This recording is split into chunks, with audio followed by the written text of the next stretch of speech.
kuuriyada waqooyi ayaa si muuqata u kordhisay tirada tijaabooyinka hubka ee ay samaysay sanadkii hore 2022 iyadoo la xaqiijiyay inay tijaabisay hub in ka badan sanadihii hore. waxaa loo malaynayaa in milatariga kuuriyada waqooyi ay sidoo kale qorsheynayaan inay tijaabiyaan qalab kale oo nuclear oo dheeraad ah. kuuriyada waqooyi ayaa tijaabisay nuucyo kala duwan oo isugu jira gantaalada maraakiibta, kuwa hawada iyo kuwa ridada dheer. sanadkii 2022 waxay ku macsalaameysay tijaabada 3 gantaal oo ah kuwa ridada dhow oo ay badda ku tijaabisay maalmo yar kadib markii ay 5 diyaaradaha aan duuliyaha lahayn dulmarsiisay hawada kuuriyada koonfureed. bishii November ee sanadkii hore waxay tijaabisay gantaal qaaradaha isaga gudba. isla gantaalka ayaa gaari kara dhulweynaha Mareykanka sida ay sheegtay dowladda Japan. sawirro laga soo xigtay warbaahinta kuuriyada waqooyi oo ah Kim Jong Un iyo gabadhiisa oo ku sugan halka lagu tijaabinay gantaalka ayaa muujinaya in gantaalkaasi uu ahaa nuuca Hwasong 17 amaba waxaa suurtagal ah inuu yahay mid nuucaas laga farsameeyay. gantaalkan oo dah laga qaaday bishii Oktoobar 2020 waxaa la rumaysan yahay inuu gaari karo masaafo dhan 15,000 oo kiiloomitir ama ka badan. dhowr jeer oo hore oo ay isku dayday tijaabada Hwasong 17 ayaa loo malaynayaa inay ku guuldareysatay, inkastoo laga yaabo in loo adeegsado tijaabo la sameeyay bishii March 2022. bishii Oktoobar sanadkii tagay kuuriyada waqooyi ayaa gantay nooc kale oo gantaal ah kaasoo dulmara Japan, waxaana loo malaynayaa inuu yahay kaas Hwasong 17. gantaalkan ayaa gaari kara ilaa 4,500 kiiloomitir. jasiiradda Guam ee Mareykanka kuna taala badda Pacifica ayaana soo galaysa aagaas.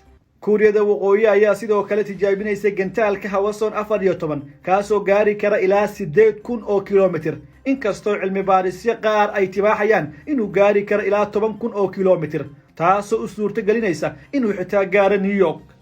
sidoo kale waxaa jira nuuc Hwasong 15 oo la rumaysan yahay inuu gaaro 13,000 kiiloomitir, kaasoo gaari kara dhammaanba dhulka Mareykanka.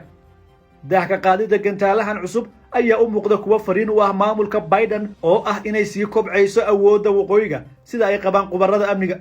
kuuriyada waqooyi ayaa tijaabinaysay gantaalada ridada dheer iyo kuwa gaaban, ayuu Joseph Perrin oo ah baare ka tirsan macadka Royal United Service.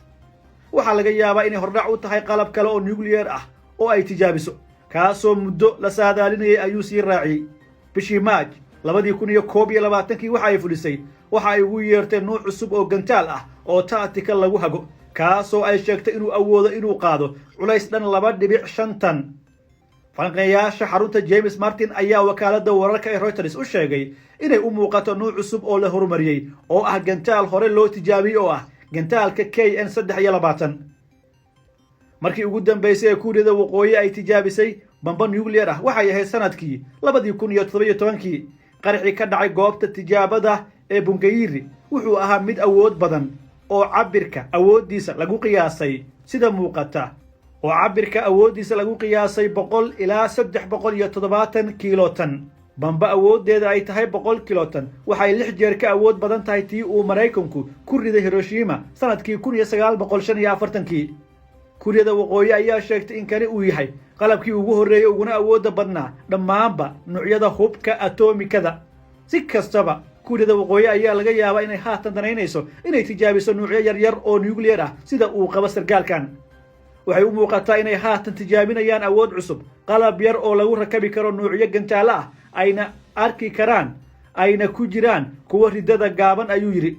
6 tijaabo dhulka hoostiisa ayaa hore looga sameeyey dabcan deegaankan gaarka ee Punggye-ri. si kastaba sanadkii 2018 kuuriyada waqooyi ayaa sheegtay inay xiri doonto xaruntaas, sababtuna ay tahay inay xaqiijisay awoodeeda nuclearka.